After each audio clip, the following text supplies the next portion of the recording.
C'est la première fois que je prends la parole à l'extérieur des équipes des équipes de batch, quoi. Donc je suis vraiment ravi d'être là aujourd'hui et de faire votre connaissance. Et puis en plus, je partage un petit moment sympa, c'est que je vais presque fêter dans quelques jours en vrai mes 12 mois chez Batch. Voilà, donc c'est ma première année, c'est ma première bougie chez Batch. Donc je suis content de presque fêter ce moment avec vous maintenant. Et puis du coup de venir un peu vous expliquer plus en détail comment fonctionne finalement la cuisine et les brigades qui l'animent de Batch, comment elles fonctionnent. Et que ça devienne un petit peu plus concret pour vous. J'ai rejoint Batch notamment avec l'envie d'accompagner Batch dans sa croissance, qui était un des grands enjeux suite à cette décision stratégique en 2021 d'attaquer l'omnicanal et notamment le mail. Et c'est ce que je me propose de vous expliquer aujourd'hui, c'est-à-dire comment on a décidé de s'organiser pour affronter, fort de nos expériences passées, ce nouveau challenge.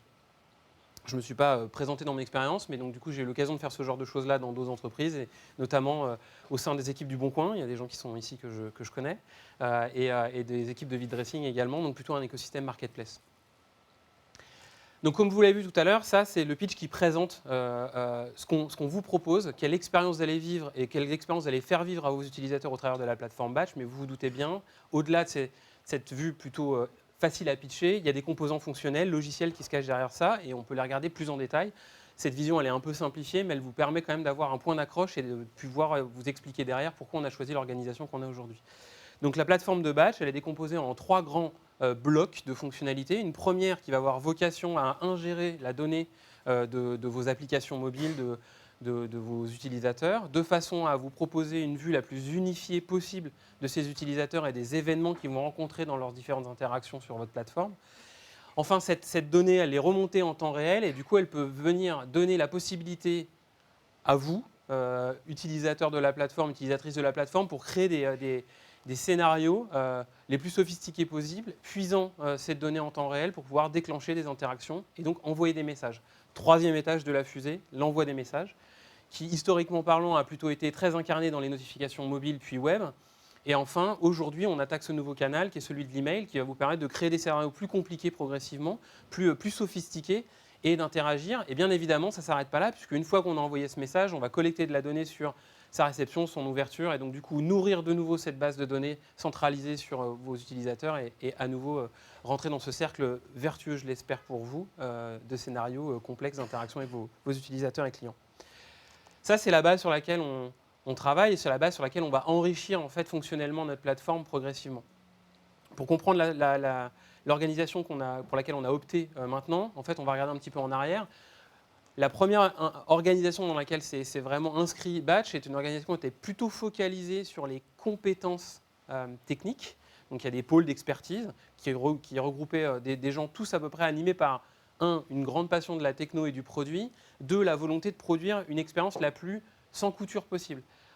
Concrètement, techniquement, ce qu'on fait, ce n'est pas si simple que ça. C'est assez technique. Ça tire sur un certain nombre de ficelles plutôt évoluées, parce qu'on prend des grandes pointes de trafic. On essaie de faire des scénarios assez complexes. Mais pour autant, on essaie résolument de proposer une expérience d'utilisation la plus simple possible. Et ça, c'est un motto très très fort dans les équipes depuis la création de Batch.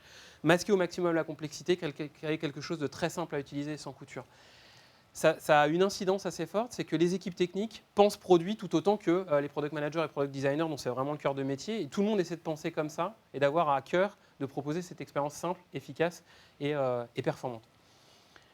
Cette architecture organisationnelle-là, elle a été plutôt géniale parce qu'elle a permis de construire un socle très robuste, capable vraiment d'encaisser des forts niveaux de charge et de créer de l'expertise, on va dire. Mais cette année, sur les 18 derniers mois, pour être plus précis, en fait, l'organisation technique et produit de Batch a augmenté d'une fois et demie. Aujourd'hui, on est un peu moins de 40 à la tech et au produit chez Batch, et clairement, ce modèle d'organisation-là a quelques limites, notamment celle de ne pas être très lisible vu de l'extérieur et de ne pas très bien simplifier la navigation dans l'organisation et la juste répartition du boulot.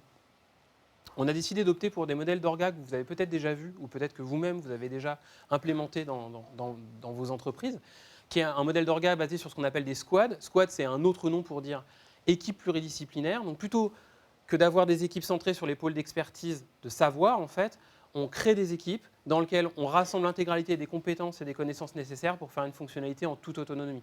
Donc dans d'autres boîtes, on entendra parler de feature team, de cross-functional team, de crew et plein d'autres noms qui sont sexy parce qu'il faut qu'on essaie de se démarquer. Mais à la fin de l'histoire, ça reste quand même une équipe pluridisciplinaire, c'est-à-dire une équipe qui va essayer d'avoir de l'autonomie et de mapper un périmètre d'activité fonctionnelle qui va faire du sens. Et ce qui a donné du coup lieu pour nous à l'orga que je vais vous présenter. Donc souvenez-vous, ça c'est le périmètre technico-fonctionnel. Donc on a rajouté un petit peu de fonctionnalité plus précise autour, mais vous retrouvez cette cartographie fonctionnelle que je vous présentais avant. Et en fait, l'organisation de batch, en fait, elle s'est axée sur ça. Elle a créé donc 3 squads orientés produits, une squad profile centrée sur cette vue utilisateur que je vous ai expliqué tout à l'heure, une squad engage, donc sur les problématiques d'orchestration et de création des scénarios d'interaction avec vos utilisateurs, et une squad messaging qui est focalisée sur les tuyaux, sur les différents canaux qu'on va vous proposer pour pouvoir interagir avec les utilisateurs. Pour soutenir en fait ces product squads, on a 2 plateformes team, une vraiment centrée sur une boîte à outils au service des product squads, et une deuxième, l'infrastructure, celle qui propose en fait une expérience très solide, robuste, qui ne casse pas, on va dire, et surtout une deuxième, la capacité à construire une infrastructure extensible pour subir les pics de charge qu'on peut rencontrer dans vos divers métiers, qui sont parfois pas du tout prédictibles, et pour le coup, on devra quand même assumer. On parlait des présidentielles, on s'y attendait, mais il faut quand même un peu s'y préparer. Parfois, ça va un peu loin. Quand on a un match de foot, parfois, on n'a pas l'impression que ça va se passer comme ça se passe. Il faut avoir une infrastructure capable de la soutenir. Cette organisation-là, elle est mieux pour nous, plus efficace, elle nous permet de gagner en rapidité parce qu'on donne plus d'autonomie aux équipes et de décider plus vite. La deuxième chose, c'est qu'elle est plus lisible pour vous et qu'elle vous garantit qu'on crée des pôles d'expertise sur des sujets qui comprennent ce que vous en attendez, à savoir des canaux, des scénarios complexes d'engagement, une vue centralisée sur l'utilisateur.